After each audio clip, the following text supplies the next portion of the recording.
Abaya Hawa, Ishaya Hawasay, ang may likha ng ating buhay. Abaya Hawa. Bawa kwartawab shalanawa. Bawa kwartawab shalanawa. Abaya Hawa syabasamayam. Abaya Hawa syabasamayam. Salaka lanawa. Salaka lanawa. Al kataa yanawa. Al kataa yanawa. Watawadalak al dama. Watawadalak. Syashatap at kataa yanawa. Syashatap. Kal halal hawad la abaya hawa al hayam. Kal halal hawad la abaya hawa al hayam. Bahasa masyayak ti hawashay. Bahasa masyayak ti hawashay. Bahasa meraw kakadas. Bahasa meraw kakadas. Yaman. Yaman. Okay. Ngayon, nandito na tayo sa chapter 54. Ihati ko to, mayroong part 1, sa sunod sabat, part 2, dahil ang chapter 54, mayroong 110 verses. So yung kalahati ang talakay natin, at sa sunod sabat ang kalahati. Kasi pag idiretso natin, maabutan tayo ng gabi. Sobrang haba. Okay. Diretso na tayo. Basa. Ang aklat ni Jasher, Kabanata 54, verse 1 to 110. At nang makita ni Huda ang mga pakikitungo ni Joseph sa kanila, ay nilapitan siya ni Huda at binuksan ang pinto. At naparoon nakasama ang kanyang mga kapatid sa harap ni Joseph. At sinabi ni Huda kay Joseph, huwag nawang mabigat sa paningin ng aking kamahalan, dahil sinasamo ko sa iyo na magsalita ang iyong lingkod ng isang salita sa harap mo. At sinabi ni Joseph sa kaniya, magsalita ka. At nagsalita si Huda sa harap ni Joseph. At ang kanyang mga kapatid ay nandoon na nakatayo sa harap nila. At sinabi ni Huda kay Joseph, tunay na nang kami ay unang dumating sa aming kamahalan upang bumili ng pagkain. Itinuring mo kaming mga tiktik sa lupain. At dinala namin si Benjamin sa harap mo. At tinutuya mo pa rin kami sa araw na ito. Okay. Ito yung nangyari. Yung nakaraang sabat ay dinala ni Joseph si Benjamin sa loob ng bahay. Ngayon, ito si Huda, talagang porsigido siya dahil siya ang managot eh. Sa kanyang ama si Israel, managot siya kung hindi makasama si Benjamin pa uwi. At sabi niya, papasanin niya ang kasalanan magpakailanman. Na kailangan madala talaga niya mabalik si Benjamin dahil hindi na pumayag si Joseph na isama na si Benjamin dahil nagnakaw daw ng kupa.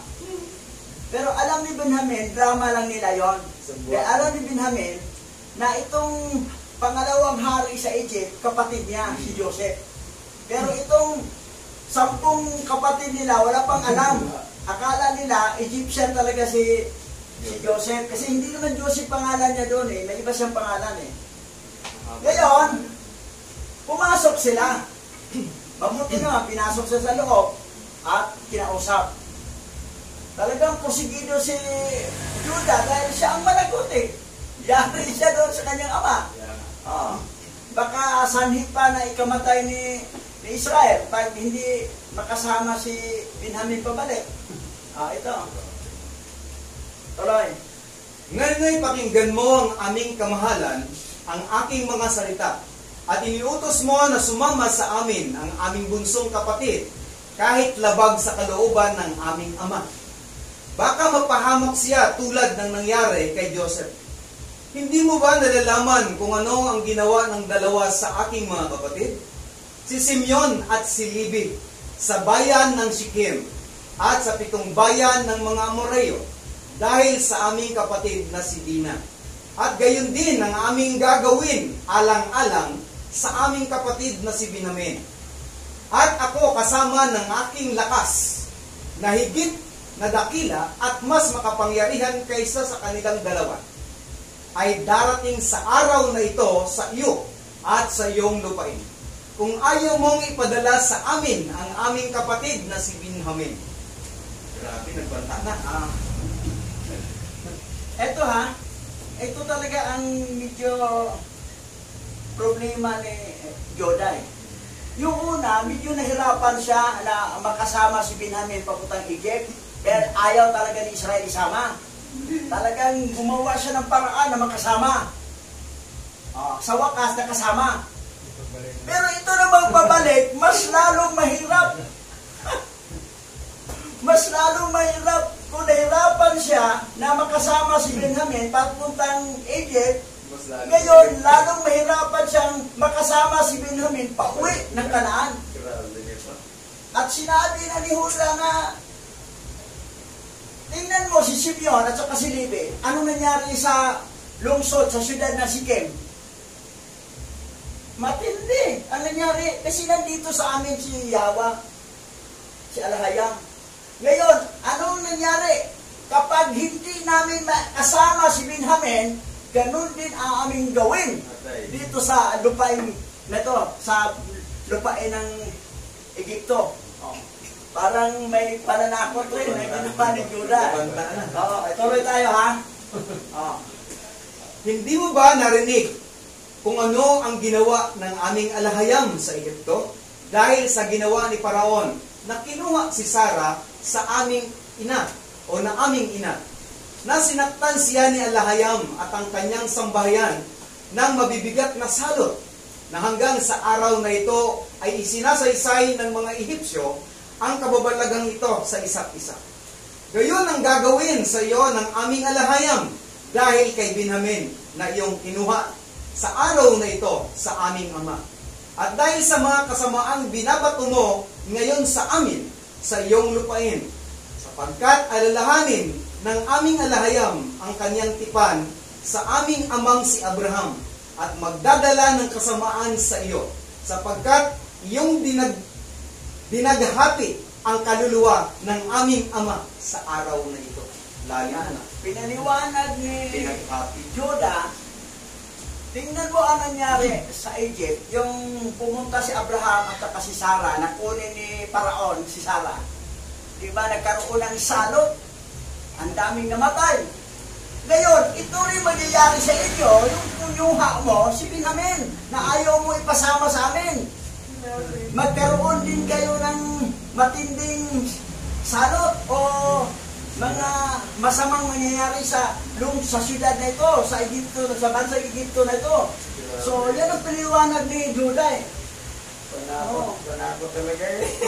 Okay, tuloy tayo. Ngayon, pakinggan mo ang aking mga salita na sinasabi ko sa araw na ito sa iyo, at ipasama mo sa amin ang aming kapatid upang kami ay aalis na. At kung hindi ka pumayag, baka ikaw at ang mga tao ng iyong lupain ay mamamatay sa pamamagitan ng tabak, sapagkat hindi kayong lahat ay makakapanalo sa amin. At sinagot ni Joseph si Huda na sinasabi, bakit mo ibinubuka ang iyong bibig at bakit mo ipinagmamalaki ang sarili ninyo? Buhay si Paraon kung utusan ko ang lahat ng aking magigiting na lalaki na makipaglaban sa iyo. Tiyak na ikaw at ang iyong mga kapatid na ito lulubog sa burak. Ayan. Nagtagisan sila ngayon. Away na to. Away na to eh.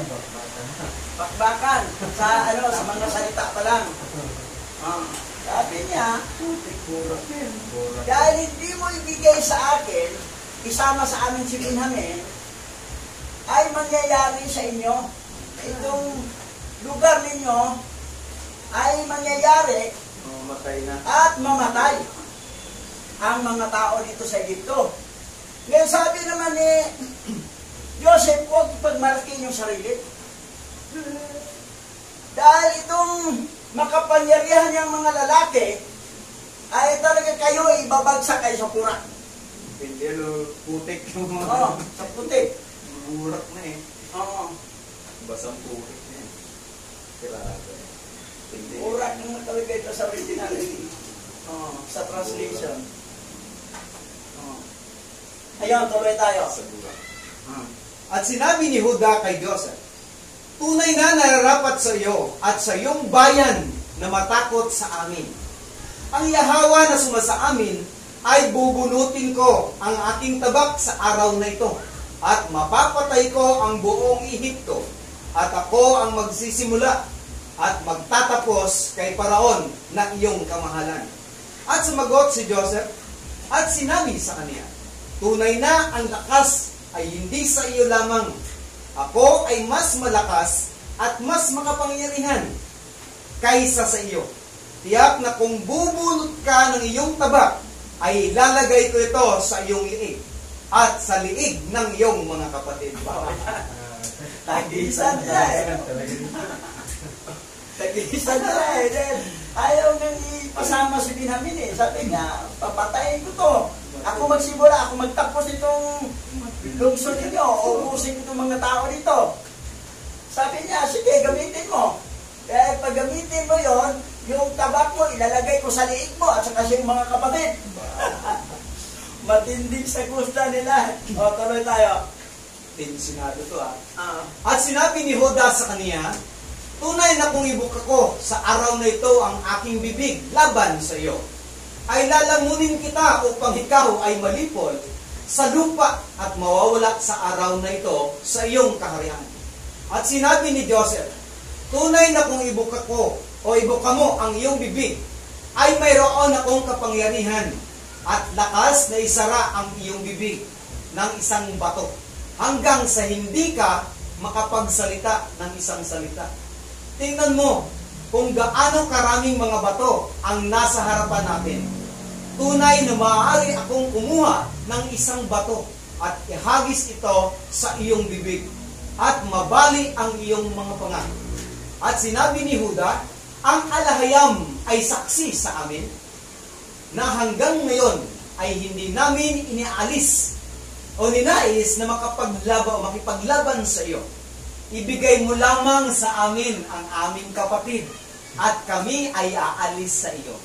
At sumagot si Joseph at nagsabi, buhay si Paraon kung ang lahat ng mga hari sa Kanaan ay magsasama-sama sa iyo, ay hindi mo siya makukuha sa aking kamay. Alala.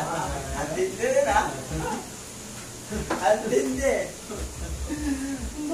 Ibuka niya bibig niya. Sabi niya, sige, ibuka mo.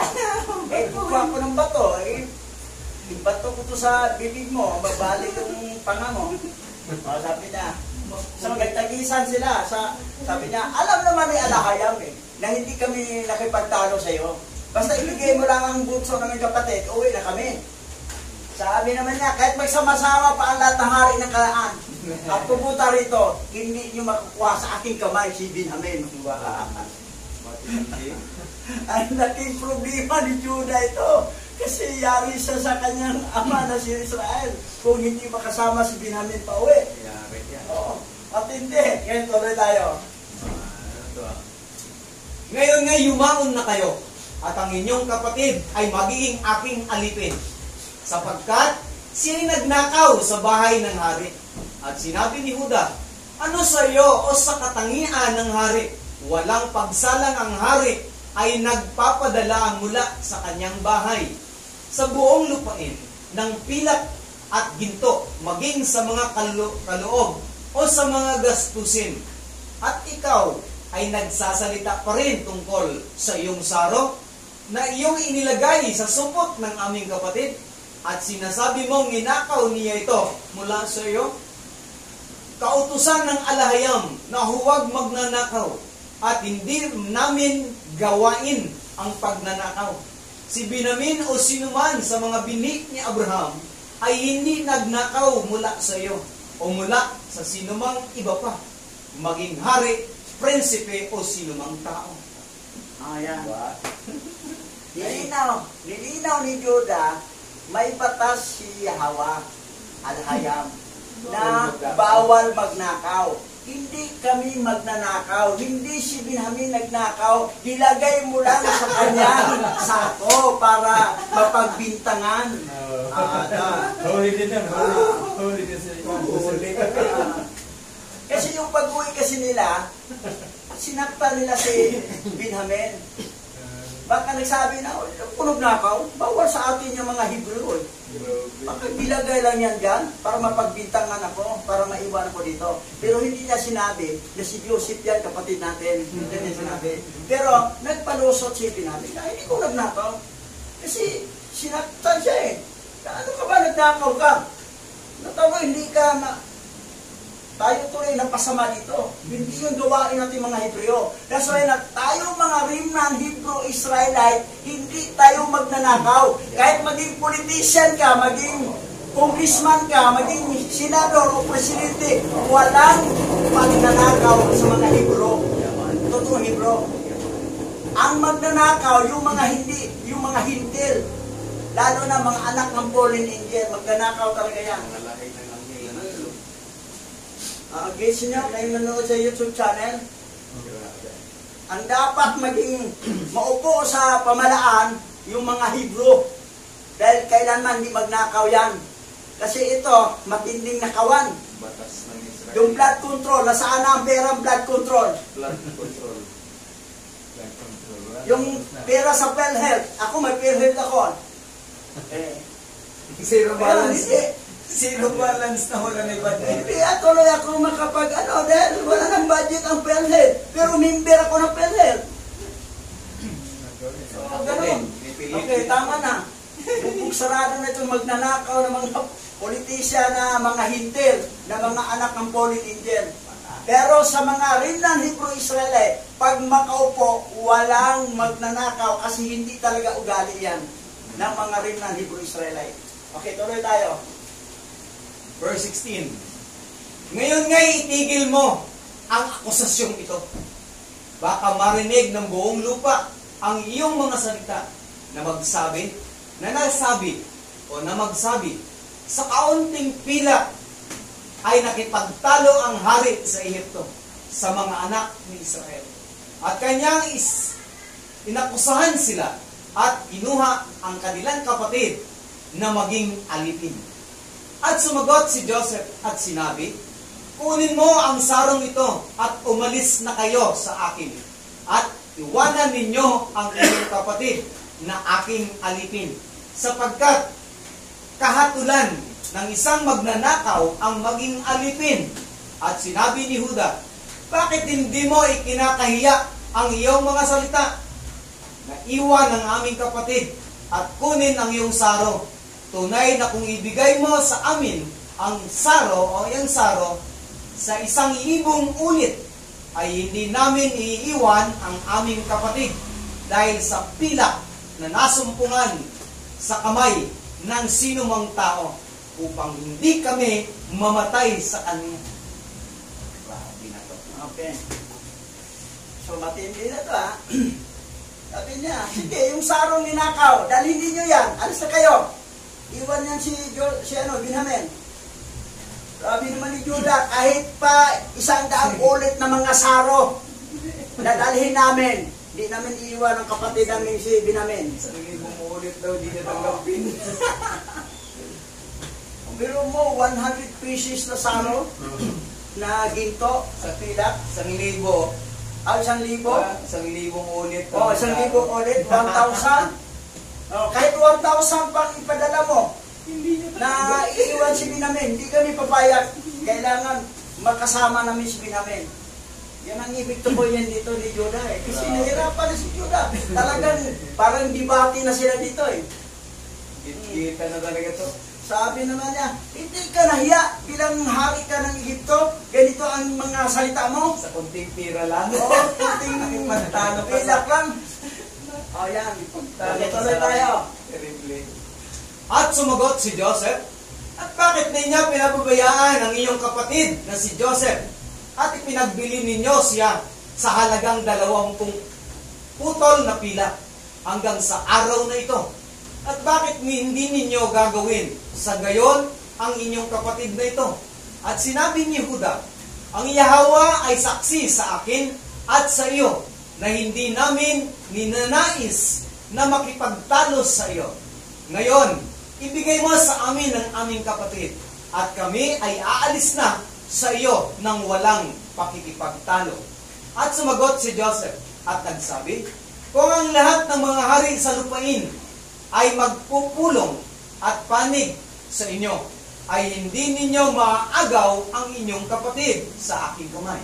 At sinabi ni Huda, ano ang aming sasabihin sa aming ama kapag hindi niya nakita si Benjamin na kasama namin? Ay magdadalamhati siya at maging ito'y sanhi ng kanyang ikamamatay. Grabe na ka. So, ngayon, nasabihan ni Joseph, hindi nyo dali ng saro, kahit pa 1,000 saro, bakit binintan niyo si Joseph? Sa 2 pirasong Putol ng pila. puto na pela. O di gawin rin nyo kay Benjamin. Yan na. Oo, Nabulgar- ano na, Nabulgar na. Siguro nag-isip si Judah, bakit alam niya? Nabulgar na. Bakit alam niya, no? Sabi naman, hindi namin nais makipag-debate sa'yo. Makipag-argue sa'yo. Basta ibigay mo na si Benjamin, alis na kami. Ayan. 20 puto lang Ang, pila. ang ibig ko po yun kasi ni Joseph, pinagmumukha sila kung bakit ginawa nila kay Joseph. Ngayon, dapat gagawin nila kay Benjamin. Wala kita na concern person kay Benjamin. Ibig sabihin, nagsisi sila sa ginawa nila sa akin noon. Parang, Piyoti na. pinaglaruan lang ni Joseph to sila Ito naman si Judah, nahihirapan talaga. Okay, tuloy tayo. Gagalaitin na. At sumagot si Joseph at nagsabi, ito ang bagay na inyong sasabihin sa inyong ama, na sinasabi, ang lubid ay sumusunod sa timba. At sinabi ni Huda, tunay na ikaw ay hari. At bakit mo sinasalita ang mga bagay nito na nagbibigay ng huwad na kahatulan sa aba ng hari ng gaya mo? At sumagot si Joseph at sinabi, walang huwad na paghatol sa salita na aking sinalita dahil sa iyong kapatid na si Joseph, sapagkat ipinagbainin niya siya sa mga Midianita sa halagang 20 putol na pilak. At hindi ninyo sinasabi sa inyong ama, at nagsinungaling kayo sa inyong ama, na sinakmal ng isang mabangis na hayop si Joseph at pinagputol-putol. Ayan. Pinagmumukha niya kay Judah, saka nandoon yung mga kapatid niya na nakinig lang. Si Judah talagang spokesperson nila Di ba ginawa niyo kay Joseph? Bininta ninyo sa Midianita. Tapos, nagsinungaling pa kayo sa inyong ama na sinabi, kinain sa mabangis na hayop na pinagputol-putol. Sabi niya, kahit lahat ng hari sa buong mundo na magpanik sa inyo, hindi nyo makukuha sa akin si Benjamin. Dinidiin, mas matindi. Kung nahirapan niya si Judah, dahil si Benjamin sa Egypt, sa tatay na, ito mas matindi. Triple pa. Ang hirap na nangyari. Okay, tuloy tayo. At sinabi ni Huda, narito, ang apoy ni Sim ay nagbininga sa aking puso. Ngayon ay aking susunugin ng apoy ang iyong buong lupain. At si Joseph ay sumagot at nagsabi, tunay na ang iyong bayaw na si Tamar, na sanhi sa kamatayan ng iyong mga anak, ay nagpapapatay ng apoy ng Sikim. At sinabi ni Huda, kung bubunutin ko ang isang buhok sa aking ulo, at aking pupunuin ang buong Ehipto ng dugo niyaon. At sumagot si Joseph at sinabi, ganito ang iyong kaugalian na gawain ang gaya ng ginagawa ninyo sa iyong kapatid na si Joseph, na iyong ipinagbili at inyong isinawsaw ang isang bala o kanyang balabal sa dugo at dinala ninyo sa inyong ama upang sabihin ninyong nilamon siya ng mabangis na hayop at narito ang kanyang dugo. Okay. Patay tayo dyan. Na-pisto. Isip ni Judah, alam niya lahat Yari na, may nagkwento siguro. Sinawsaw namin ang dugo doon ng damit niya. Sinabi namin kinain ng na hayop. Yari kayo. Mare yung 10 nagpatatanungan na rin yun. Ba't alam nito? Sino ba itong hari na to? Gobernador na to. Okay, tuloy. At nang marinig ni Huda ang bagay na ito, ay siya'y nagalit na luba.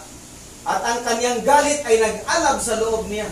At nasa harap niya sa dakong yaon ang isang bato, na ang bigat ay humigit kumulang 400 siklo.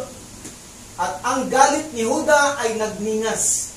At kanyang kinuha ang bato sa isang kamay at inihagis sa langit. At sinalo sa kanyang kaliwang kamay. At pagkatapos ay kanyang inilagay sa ilalim ng kanyang mga paa. At kaniyang inupuan iyon ng buong lakas.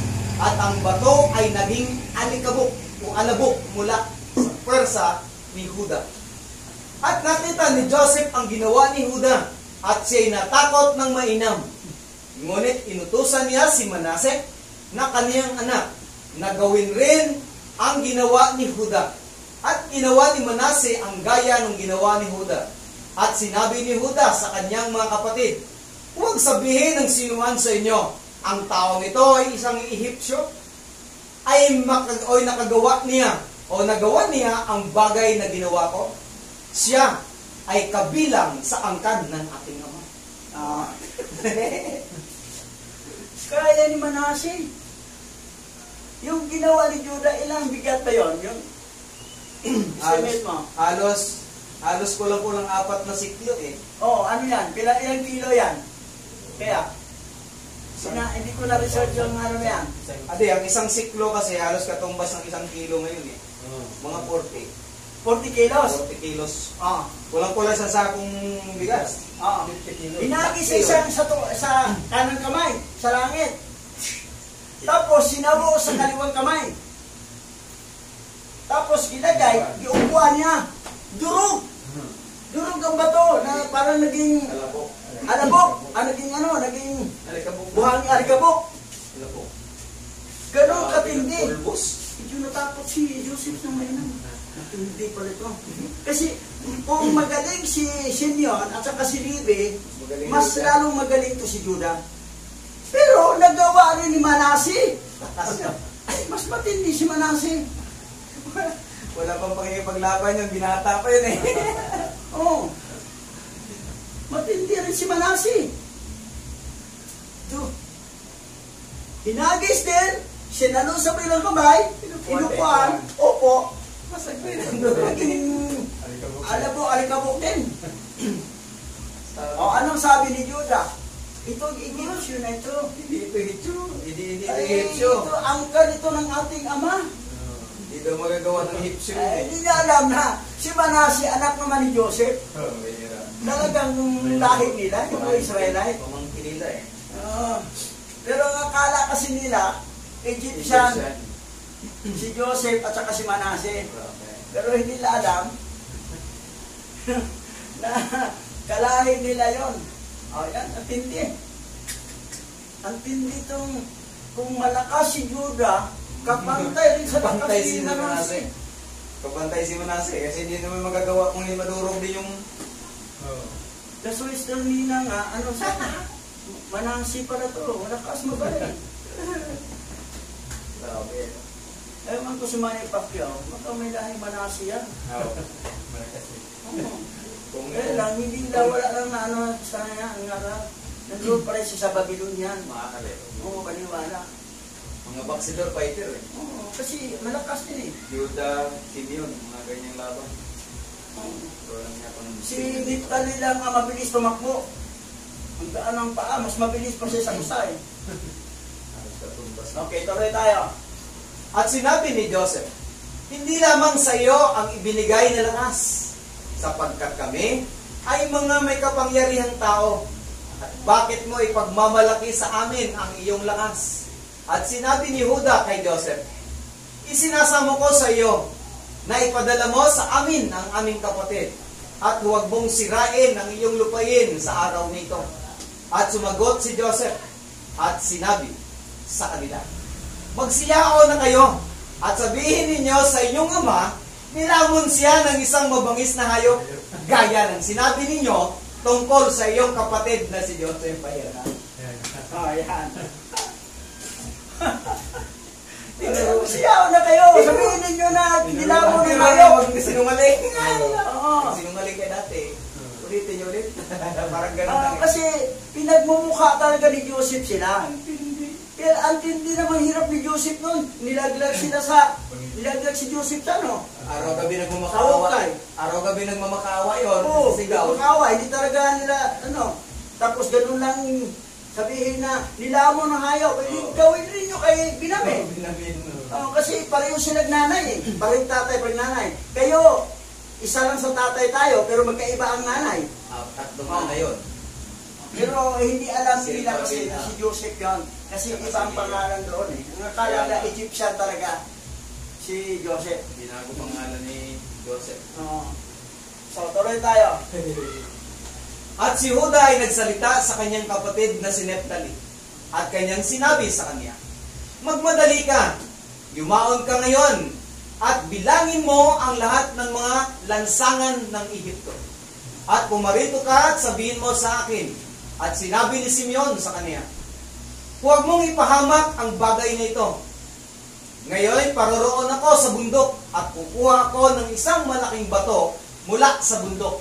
At papatayin ko sa bawat isa sa Ehipto at papatayin ko ang lahat ng nandoon. At narinig ni Joseph ang lahat ng sinalitang ito na sinasalita ng kanyang mga kapatid sa harap niya. At hindi nila nalaman na naintindihan sila ni Joseph sapagkat kanilang inaakala na hindi niya alam na magsalita ng Hebrew.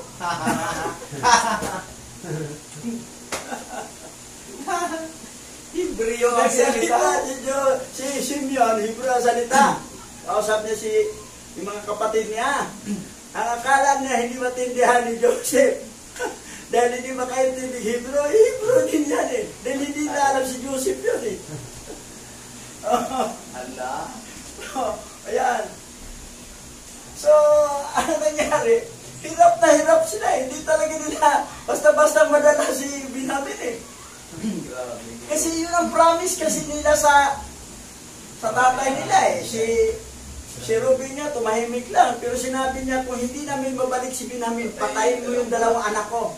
Sinabi niya sa tatay niya, na kailangan maibalik namin si Binamin. Kayo, nahirapan sila. Kasi hindi basta-basta pumayag si Joseph na isama si Binamin sa kanila. Then, ginawa lang to ni Joseph para malaman ni Joseph na talagang nagsisi ba sila sa ginawa nila kay Joseph noon. At ang kanilang pagmamahal ni Binamin ay iba ba talaga ang pagmamahal niya noong panahon ni Joseph. Na sige, gano'n na. Bumalik na kayo. Sabihin na nyo, kinain ng mabangis na kayo. Para doon niya malalaman na talagang ano na, totoo ba, mahal talaga niya. Parang nagsisira sila sa ginawa na sa akin. Parang gano'n. So, matindi yun ang ano ginawa ni Joseph sa kanila eh. Pinahirapan talaga sila. Inutosan si Neptali. Si Neptali naman, ang bilis yung tumatakbo eh. Tuloy tayo. At si Joseph ay lubhang natakot sa mga salita ng kanyang mga kapatid na baka kanilang lipulin ang Ehipto. At kaniyang inutusan ang kanyang anak na si Manase na sinasabi, yumaon ka ngayon na magmadali at ipunin mo ang lahat ng mga nananahan sa Ehipto at ang lahat ng mga matapang na lalaki. At hayaan silang lumapit sa akin ngayon na nakasakay sa mga kabayo o sa kabayo at maglalakad na may dalang lahat ng uri ng mga instrumentong pangmusika. At si Manase ay yumaon at ginawa ang iniutos ng kanyang ama. At si Neptali ay yumaon gaya ng iniutos sa kanya ni Huda, sapagkat si Neptali ay magaan ang paa na gaya ng isa sa matulin na mga usa. At siya yumaon sa mga uhay ng trigo at hindi sila masisira sa alinman o sa ilalim niya. Grabe no? Magaan. Tumatakbo. Hindi pa masira yung mga trigo na dinaanan niya. Para lumulutang lang. Para lumulutang sa ere habang tumatakbo. Sa sobrang bilis. Si Pastor Buddy gano'n din, no? Runner. Malakas din, no? Mga runner yun. Mga runner. Kasi yung puso niya malaki. Basta-basta ang Nagka-champion sa running yun. Oo. Yun talagang lahi. Hindi Marami. pwede. Wow. Oo. Okay, tuloy tayo. May pagkanit-taliatan lahi namin ha. Ay, gano'n, no? At siya yumaon at binilang ang lahat ng mga lansangan sa Ehipto. At nasumpungan silang 12. At siya'y naparoon na nagmamadali at sinaysay kay Huda. At sinabi ni Huda sa kanyang mga kapatid, magmadali kayo at isuot ng bawat isa ang kanyang tabak at kanyang sa kanyang mga balakang.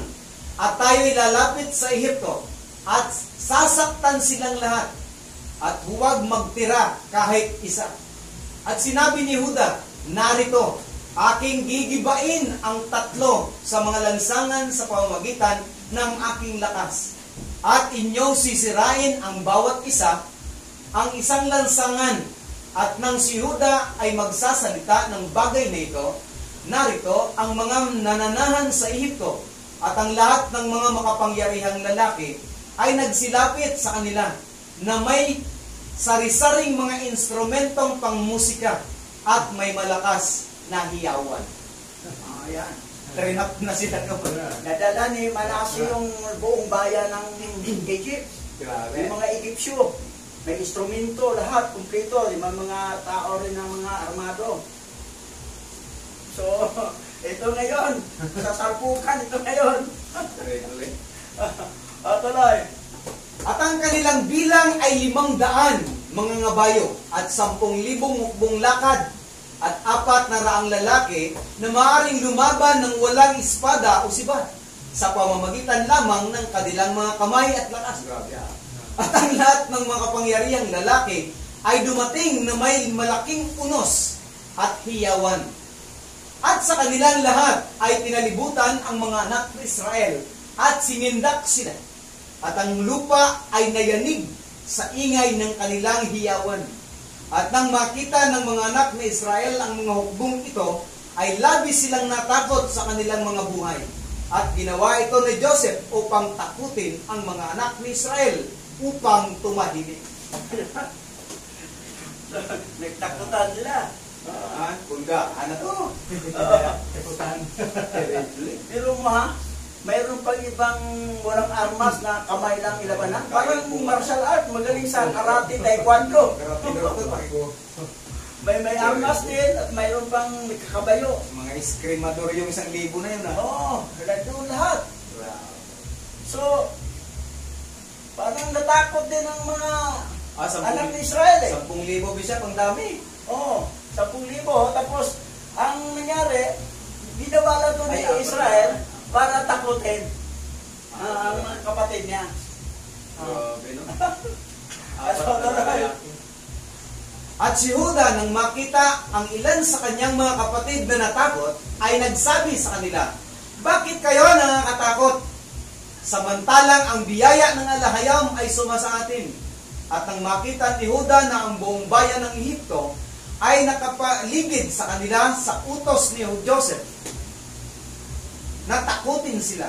Si Joseph lamang ang nag-uutos sa kanila na sinasabi, huwag ninyong hawakan ng sinuman sa kanila. Pagkatapos, si Huda ay nagmadali at binunot ang kanyang tabak at bumigkas ng isang malakas at mapait na hiyaw. At siya ay humampas ng kanyang espada at siya ay lumundag sa lupa at siya ay nagpapatuloy pa rin sa pagsigaw laban sa lahat ng mga tao. Oh, yan. Yan na. Parang labanan na to. Pero sinabi naman ni Joseph sa kanyang mga tao na huwag niyo silang galaw-gawin. Yan mo lang. Parang pananakot lang. Pero yung mga nakita ni Huda, mga kapatid niya natakot. Bakit kayo natakot? Nasa atin ang Yahweh. Biyaya na. Oo, nasa biyaya ni Yahweh. Hindi. Kinuha niyang tabak, lumundag siya. Malata na. Kasi hindi nga pwedeng hindi na masama si Binamedel. siya ang pumasad sa kasalanan magpakailanman. Yun ang promise niya kay Israel sa tatay niya So, kailangan talaga. Ito naman si Joseph, talagang pinahirapan talaga niya ito. Kasi kung gaano pinahirapan siya noong panahon na pinahirapan siya, sige, ngayon, pabor ko na to, magtiis kayo ngayon, mahirapan kayo sa akin. Parang ito na yung ganti ni Joseph Ginantihan niya talaga. Pinamukha niya talaga sa kanila. Ngayon tuloy. At nang gawin niya ang bagay na ito, ay inalis ni Yahweh ang takot ni Huda at sa kanyang mga kapatid, at ang mga baga, at ang mga magigiting na lalaki, at sa lahat ng tao na nakapaligid sa kanila. Silang lahat ay nagsitakas sa tunog ng hiyawan sa mga anak ni Israel. At ang mga Ehipsyo ay natakot at tumakbo. Ang iba ay nahulog sa hukay, at marami sa kanila ang namatay habang sila ay nahulog. At silang lahat ay tumakas mula sa harapan ni Huda. Napintuhan tuloy. May namatay. So, may namatay, nahulog sa hukay. Maraming namatay. Kasi, yung sigaw ni Judah, pati mga kapatid niya, inalis ni Yahweh ang takot nila So, nandoon pa rin, in control pa rin ni Yahweh, ang panig niya doon sa kapatid ni Joseph. Alam naman ni Yahweh na, ano na to ni Joseph Palabas lang. Palabas lang. Ngayon, sa tinding hiyawan doon, nabasag ang lupa. Tumatakbo. Parang karoon ng lindol, di ba? Grabe, no? Tumatakbo ang mga Egyptian, tumakbo, nahulog sa hukay, iba namatay. So, ganun katindi. Yung sigaw lang, nag-create ng lindol. Grabe pala. Tuloy tayo. Pabor talaga ni Yahweh.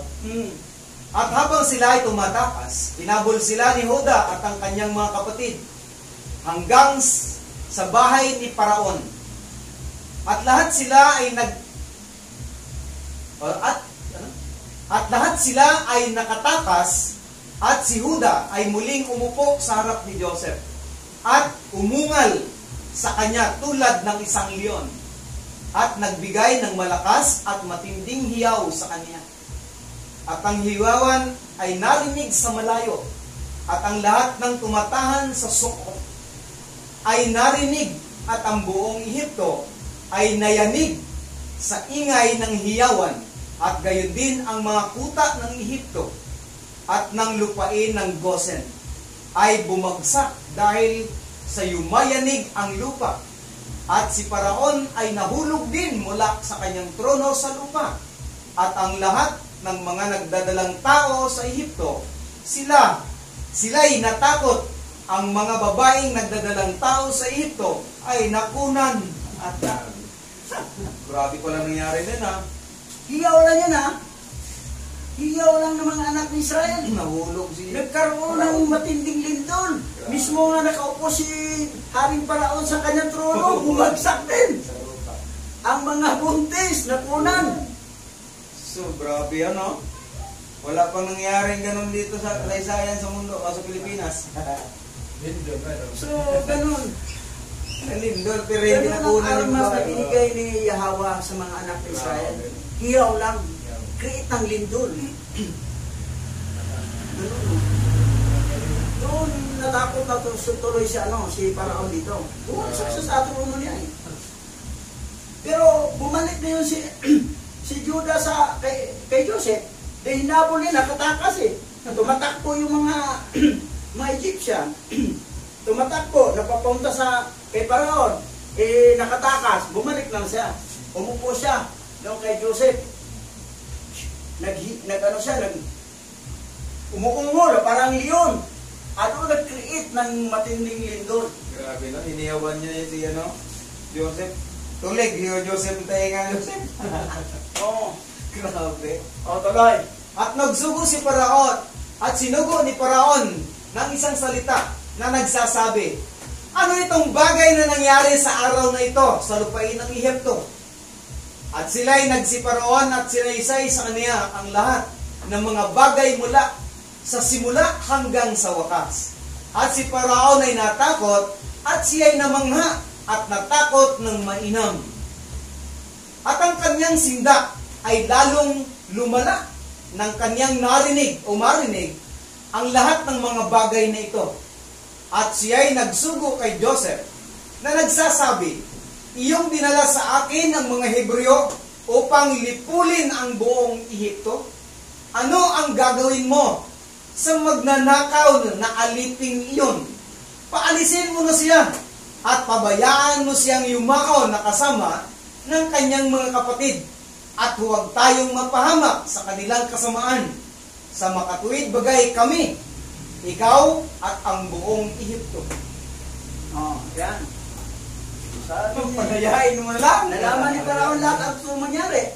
Nagpautos siya na sabihin mo kay Joseph na ipauwi na yan, paalisin na yung nagnakaw ng ano mo. Huwag mo nang pilitin para wala tayong gulo dito. Malilipol tayo. Mga tauhan natin, pati ikaw, ako, pauwiin yan.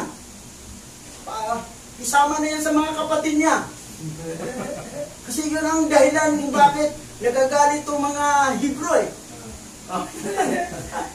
Pasaway. Tapos, ito pa, may karugtong pa. Mas matindi. Sige. At kung ayaw mong gawin ang bagay na ito, itakwil mo na.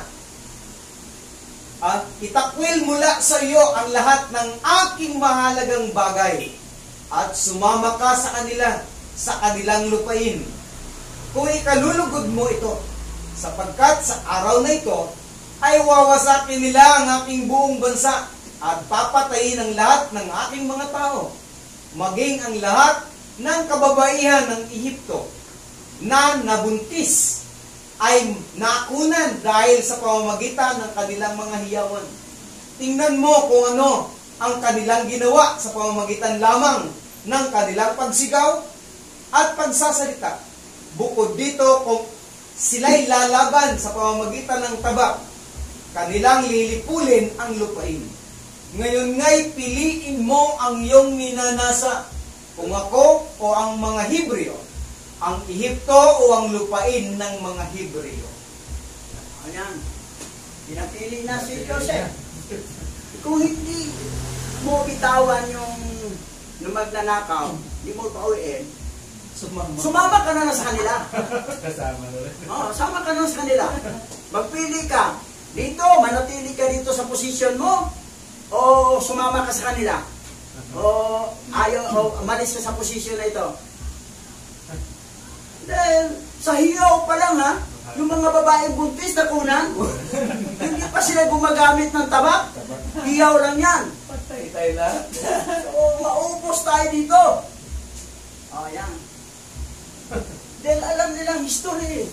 Yung nangyari doon kinuha si Sarah, yung tatay siguro niya yung Paraon. Ano nangyayari? Di ba? Calamity. Matindi ang mga Hebreo pag yun ang magalit. Talagang mauubos tayo nila. So, ngayon, eto na, mag-isip na si Joseph. Umahatong na ganito ang pangyayari. Okay, tuloy tayo. At sila ay dumating at sinabi kay Joseph ang lahat ng mga salita ni Paraon na kanyang sinabi tungkol sa kanya. At si Joseph ay lubang natakot sa mga salita ni Paraon. At si Huda at ang kanyang mga kapatid ay nakatayo pa rin sa harap ni Joseph na nagagalit at nagagalit. At ang lahat ng mga anak ni Israel ay umungal kay Joseph gaya ng ugong ng dagat at ng mga alon nito. At si Joseph ay labis na nakatakot sa kanyang mga kapatid. At dahil kay Paraon, at si Joseph ay naghanap ng dahilan upang maipakilala ang kanyang sarili sa kanyang mga kapatid. Baka kanilang malipol ang buong Ehipto. At inutusan ni Joseph si Manase na kanyang anak.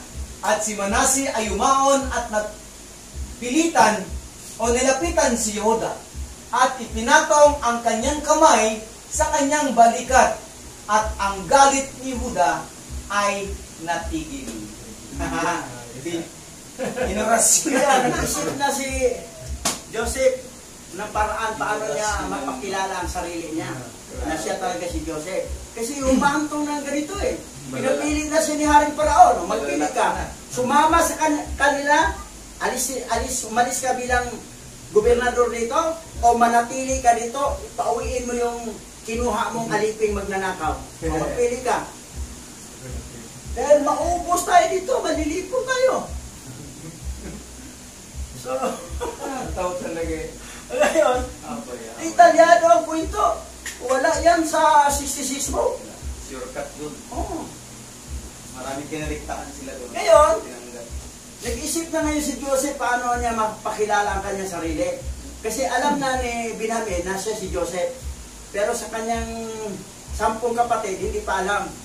Ngayon, ito sa Manase, puntahan mo siya, no? Si Judah, tapikin mo. Dinapit siya, nawala ang galit ni Judah. Nawala ang galit. Ganun lang, tapik lang ni Manase, no? Okay, tuloy tayo. Sa Christian pa, anointed yung kamay ni Manase. At sinabi ni Judah sa kanyang mga kapatid, huwag sabihin ng sino man sa inyo na ito ang gawa ng isang kabataang Ehipsyo, sapagkat ito ang gawain ng sambahayan ng ating ama. At si Joseph, nang makita at nalalaman na ang galit ni Judah ay natigil, siya ay lumapit upang magsalita kay Judah sa wika ng kahinahunan. At sinabi ni Joseph kay Judah, tunay na nagsasalita ka ng katotohanan at napatunayan sa araw na ito ang iyong mga paninindigan. Hingil sa iyong lakas at naway dagdagan ng iyong alahayam na nalulugod sa iyo at ang iyong kapakanan. Datapat sabihin mo sa akin na totoo kung bakit sa lahat ng iyong mga kapatid ay nakipagtalo ka sa akin dahil kay Benjamin. Yamang walang sino man sa kanila ang nagsalita sa akin ng isang salita tungkol sa kanya. So, medyo si Joseph, mahinahon ng salita. Malumanay na. Tama mo nga sinasabi mo. Ayan. Kasi, stepping stone yun na para makilala ang sarili niya. Mayroon siyang pamamaraan parang kagabi. Ito ang pamamaraan niya. At si Judah ay sumagot kay Joseph na nagsasabi, tunay na dapat mong malaman na ako ay naging panatag para kay Benjamin. Kung maisama namin siya sa aming pag-uwi sa aming ama, na sinasabi, kung hindi ko siya madala sa aming ama, ako ang mananagot sa kanya magpakailanman. Kaya nga, nilapitan kita mula sa lahat ng aking mga kapatid, sapagkat nakita ko na ayaw mong pahintulutan siyang umalis mula sa iyo. Ngayon, kaya't naway makasumpong ako ng biyaya sa iyong paningin, na iyong ipadala siya upang sumama sa amin. At masdan, ako ay mananatili bilang kahalili niya upang paglingkuran ka sa anumang nais mo. Sapagkat saan man ako na iyong ipadala ay pupunta ako upang paglingkuran ka ng buong lakas. Baka nagpuluntir. So, ito na yung ni Judah. Nagpuluntir na. Isama mo lang si Benjamin. Ako lang iwan. Ako lang ang iwan dito. Kasi pag hindi makasama yan, pananagutan ko yan, magpakainan na. Grabe. Ako na lang maiwan. At saka, ako na ang gawin mong alipin. Kung ano mang iutos mo sa akin, gagawin ko. Sa pamagitan ng kung paglilingkod at lakas. Grabe na. Yan. So, dahil sa sinabi ni Joseph na tama ka, nagsabi ka sa totohanan. Ngayon, naisip naman ni Judah na, sige, isama mo lang si Benjamin pa uwi. Ako na lang ang papalit sa kanya maiwan dito. Medyo, hindi na sila nagtalo, medyo mahinahon ang kanilang mga kwentuhan.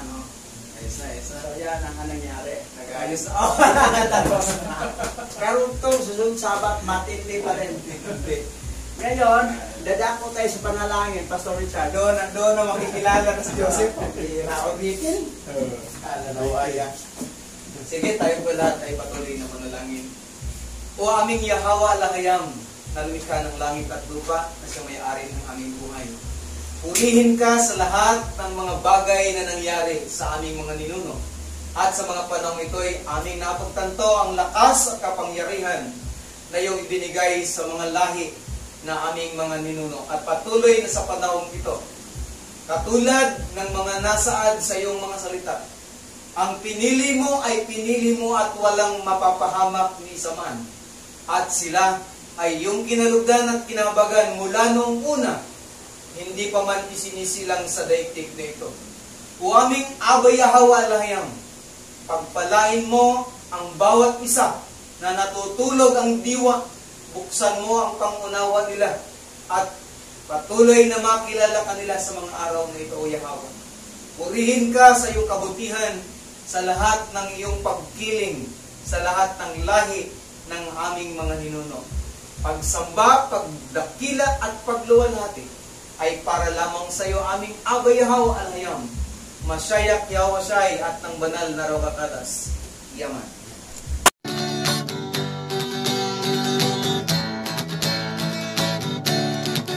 Aba Yahawa, Isya Yahawa Shai, ang may likha ng ating buhay. Aba Yahawa,